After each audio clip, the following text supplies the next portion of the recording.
Bonjour, bienvenue à toi dans ce nouvel épisode, c'est Vanessa, j'espère que tu vas bien aujourd'hui. Et aujourd'hui on va aborder un sujet qui revient souvent sur le tapis en fait quand je discute avec vous, notamment sur Instagram, qui est le sujet de l'hypersensibilité et de l'entrepreneur. Donc comment réussir en affaires lorsqu'on est une personnalité atypique, et là notamment on va avoir une personnalité hypersensible.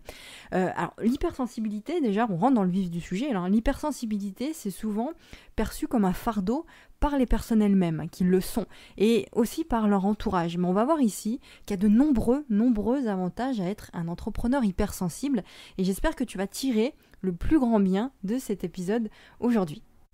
Alors, la première des choses à savoir, c'est qu'un hypersensible, c'est une personne qui sera très centrée sur ses émotions. Et donc un hypersensible aura beaucoup de mal à se mettre en mouvement, à passer à l'action. Et pour un entrepreneur, c'est très problématique ça. On le comprend. Parce que, alors pourquoi l'hypersensible aura du mal à passer à l'action? Alors comme la plupart des gens, c'est la peur. Bon, sauf que la peur est multipliée par fois 1000. C'est-à-dire que tu auras peur de la conséquence de tes actions, tu auras peur de la réaction des autres, du jugement, tu auras peur des moqueries, etc. Bon, et ça c'est un truc que tu vas ressentir encore plus fort, avec encore plus d'intensité que la plupart des gens. Donc le passage à l'action, il sera très compliqué. Et c'est très problématique ça. Et c'est quelque chose qui peut être très difficile à vivre pour toi, pour l'hypersensible lui-même, mais aussi pour son entourage, qui peut être énervé par ton comportement, qui peut être énervé par le fait que tes émotions changent beaucoup, parce qu'il y a beaucoup de frustration aussi. Quand tu as envie de passer à l'action mais que tu le fais pas, tu t'en veux. Et donc ça crée encore plus de comportements un petit peu extrêmes, si tu veux. Et ça, l'entourage, eh bien, le subit aussi. Et ça peut être difficile. Alors je vais te montrer ici que justement les hypersensibles sont des personnes qui peuvent être extrêmement utiles, c'est même pas qui peuvent être, qui sont extrêmement utiles pour le monde, encore faut-il qu'ils en soient conscients. Et en tout cas leur vision est utile pour le monde. Parce que les hypersensibles en général, ils peuvent être amenés à se dire qu'ils sont complètement en décalage avec les autres. Tu vois, par rapport aux autres. On a l'impression d'être un extraterrestre par rapport aux autres, d'être complètement différent, et on fait de cette différence en général quelque chose de négatif. Et c'est ça tout le problème. Les hypersensibles aimeraient faire en sorte que les choses autour d'eux changent. Tu vois, ils ont une vision du monde et ils aimeraient que les autres comprennent cette vision-là aussi. Et ils se disent, voilà, si le monde changeait dans ce sens, eh bien je me sentirais mieux. Et le problème avec ça, c'est que tu restes dans ces émotions-là. Et en même temps, tu vois les autres, eux, passer à l'action, avancer. Et ça, c'est hyper frustrant pour un hypersensible. Alors, ce que j'ai envie de te dire ici, c'est de ne pas regarder ce qui se passe chez les autres. Alors, c'est quelque chose qu'on dit en règle générale, mais c'est encore plus le cas pour les personnes qui se sentent différentes, qui sont atypiques comme ça. C'est d'arrêter de te comparer à ce que font les autres et par rapport à ce que toi tu fais. Ce que je te recommande en tant qu'entrepreneur, c'est vraiment de sortir des outils, des schémas que tout le monde utilise et qui ne sont pas forcément adaptés à toutes les personnalités pour créer ton propre univers. Ça, c'est quelque chose que, c'est le message que je fais passer au quotidien, d'arrêter de regarder ce qui se passe. Alors tu prends chez les autres, chez les experts que tu regardes, chez les personnes qui t'inspirent, tu prends ce que tu as à apprendre, d'accord ? Tu prends ce qui t'inspire, mais ne te force pas à adopter certaines attitudes, certaines façons de faire, certains outils, si tu juges qu'ils ne sont pas adaptés à toi. Mais crée ton propre univers. Regarde ce qu'il y a de positif en toi. Et quelque part, créer son branding, c'est ça que ça signifie aussi. Donc comprends que cette vie intérieure qui est très riche, en toi, si tu es quelqu'un d'hypersensible, c'est également et c'est surtout une richesse pour le monde. C'est comme ça qu'il faudrait que tu réfléchisses. Avoir énormément d'émotions, ça va te permettre de comprendre pas mal de choses, et en tout cas beaucoup plus en profondeur que la plupart des gens. Ça va te permettre de créer pas mal de choses également, et il va falloir comprendre ces émotions et apprendre à les gérer. D'accord ? Être très dans les émotions, avoir une vie intérieure qui est riche, ça va te permettre d'être davantage en relation avec qui tu es réellement. Tu vas davantage suivre ton cœur, tu vas davantage suivre cette voie qui te porte vers l'avant, même si c'est difficile au quotidien de ressentir tout plus que les autres, mais en tout cas, tu vas avoir cette tendance à suivre ton cœur. Donc lorsqu'on est en contact avec ces émotions puissance 10 000, eh bien on va être obligé de les écouter, ces émotions. On va être obligé à un moment donné d'essayer de les comprendre. Donc on est moins dans le déni que la plupart des gens. On est plus facilement amené, si tu veux, à comprendre et à emprunter surtout un chemin qui nous convient réellement que les autres. Parce qu'on a toujours fait ça. On a toujours été dans ce fonctionnement-là.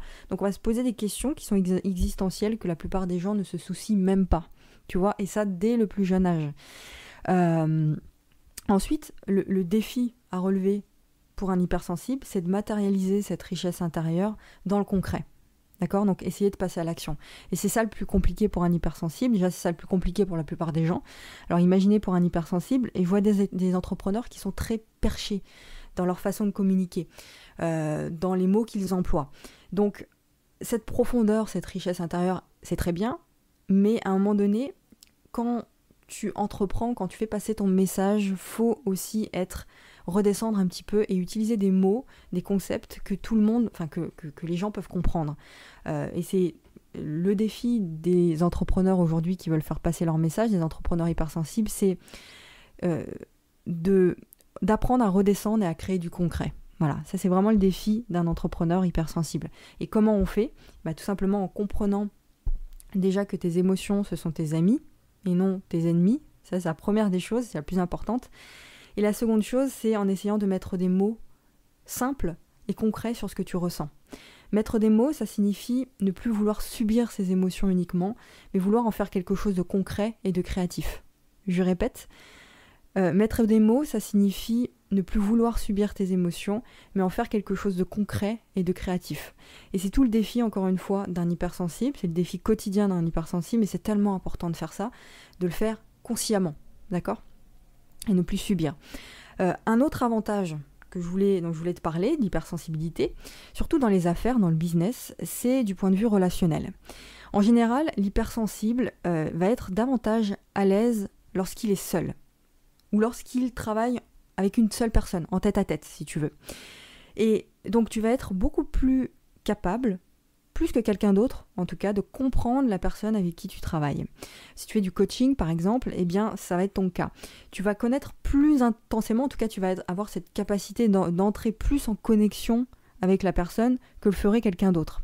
Tu vas être également beaucoup plus fiable en termes d'émotions, les autres vont te faire plus confiance et la relation va être beaucoup plus profonde avec la personne. Ça, c'est un point positif. L'hypersensible ne va pas jouer à l'aveugle, si tu veux. Il verra plus les choses, il va davantage être honnête avec lui-même, en tout cas chercher à l'être davantage avec lui-même et avec les autres. Bon. Alors un mot aussi super important par rapport à la solitude. La solitude, c'est quelque chose qui est perçu comme extrêmement négatif par beaucoup de personnes. C'est-à-dire qu'on se dit, voilà, les personnes qui réussissent, c'est des gens qui sont entourés tout le temps, qui font beaucoup de réseaux, qui sont extravertis, tu vois, qui ont... voilà. On a un cliché de la personne qui réussit, et ça c'est problématique parce que ce cliché-là est complètement faux. Je connais des entrepreneurs qui travaillent tout seul, tout le temps, qui n'ont pas d'employés, qui vraiment travaillent seuls. Et je suis moi-même quelqu'un qui travaille seul, je suis dans ce cas-là, et pour qui la créativité s'exprime à son maximum lorsque je suis seule. Et tu peux parfaitement t'en sortir et vivre de ta passion en travaillant seul. Tu peux être quelqu'un d'à l'aise avec les idées, de passionné par le fait de faire passer ton message, de faire passer tes idées, par le fait de vivre de ces idées-là. Et ça, c'est magnifique. Après, tu peux aimer travailler seul, mais tu peux aussi décider de trouver un binôme, de trouver quelqu'un qui a la même vision que toi et avancer ensemble. Ça peut être positif aussi pour toi, parce que vous allez combler les faiblesses de chacun. Ça, c'est important. C'est aussi quelque chose que je fais, que j'ai personnellement fait. Alors, si tu suis les emails quotidiens, tu le sais, je me suis associée avec Beverly, donc j'ai développé tout ça dans les mails quotidiens. Si tu n'es toujours pas inscrit d'ailleurs aux emails, je t'encourage à le faire parce que je partage du contenu qui est privé, que je ne partage nulle part ailleurs, uniquement dans ces emails quotidiens. Donc, tu cliques sur le premier lien, tout est expliqué dans la page. Donc, je me suis associée. Alors, l'idée quand tu crées une association comme ça, un binôme, c'est alors je te le cache pas que c'est compliqué de trouver quelqu'un qui a la même vision que toi, qui est complémentaire à toi, mais c'est possible. Et je t'encourage à trouver un binôme. Alors encore une fois, si tu en ressens le besoin, il faut savoir gérer ça par contre. Nous, notre différence, c'est qu'on est très clivante dans notre façon d'être, dans notre façon de faire. C'est-à-dire qu'on ne colle pas du tout au schéma classique des coachs qu'on voit sur Internet. On est plus dans l'optique de sortir de ces outils-là que tout le monde utilise pour créer son propre univers. Ça, c'est important. On est beaucoup plus profonde et je pense qu'on défend une cause qui va au-delà du simple fait d'aider les autres à créer un business sur Internet. On fait passer un message qui est que tu peux faire de ta différence, de ta vision si particulière du monde, un mouvement. Un truc qui a tellement de valeur pour les autres que tu en fais ton métier en fait. Ça c'est notre cause qui est, sors de ce système-là et crée ta propre liberté. C'est une vision qu'on a en commun et c'est pour ça qu'on s'est associé aujourd'hui pour rendre cette vision encore plus forte. Mais en tout cas, voilà, trouver un binôme, c'est pas quelque chose d'obligatoire ou de nécessaire forcément au départ.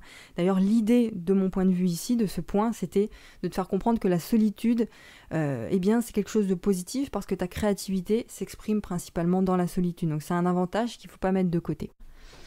Alors, un point essentiel aussi à retenir ici, c'est que le côté émotionnel d'un hypersensible, c'est en réalité une forme d'intelligence. Il faut prendre conscience de ça. On est dans un monde aujourd'hui, on vit dans un système qui ne valorise pas du tout les personnalités atypiques, qui ne valorise pas du tout la différence.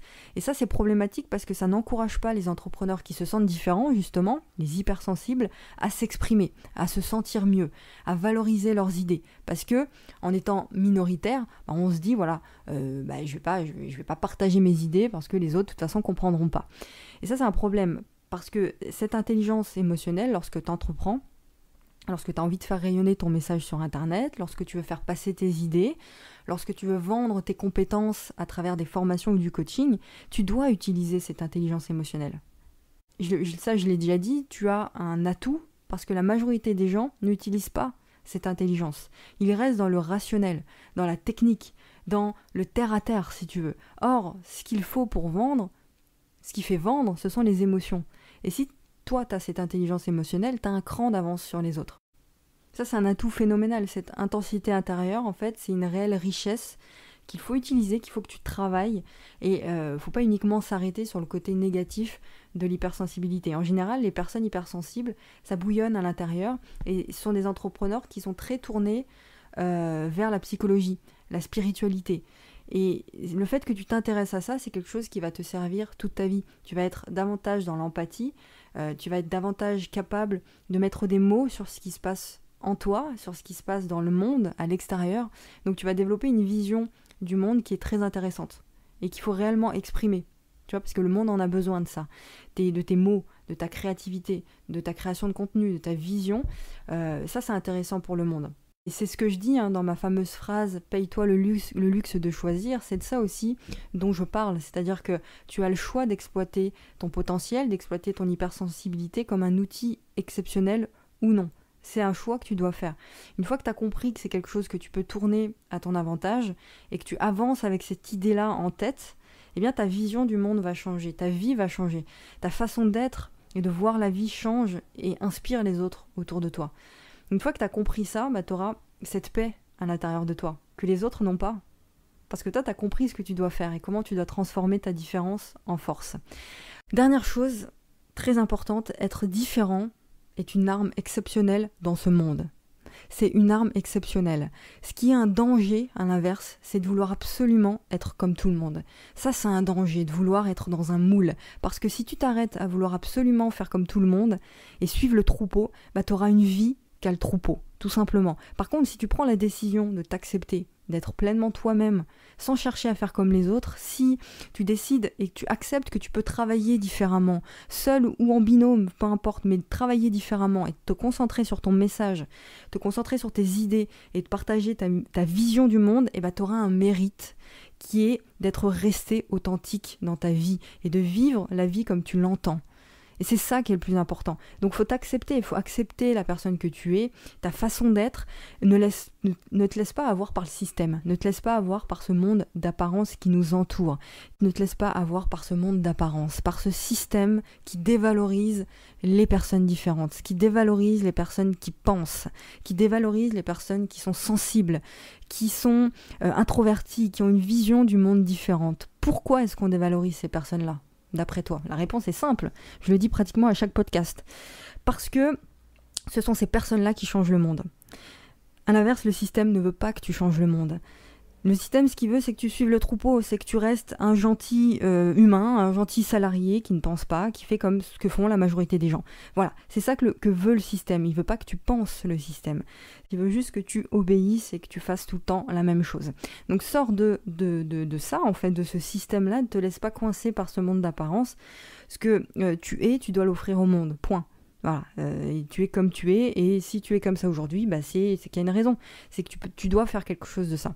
Voilà, c'était le message que je voulais te faire passer dans cet épisode, de te réconcilier avec la personne que tu es, de faire de ta différence une force, et surtout d'arrêter de te conformer à ce monde d'apparence. D'accord ? T'es pas un raté, t'es pas une merde, t'es pas quelqu'un qui n'avance pas ou quoi que ce soit.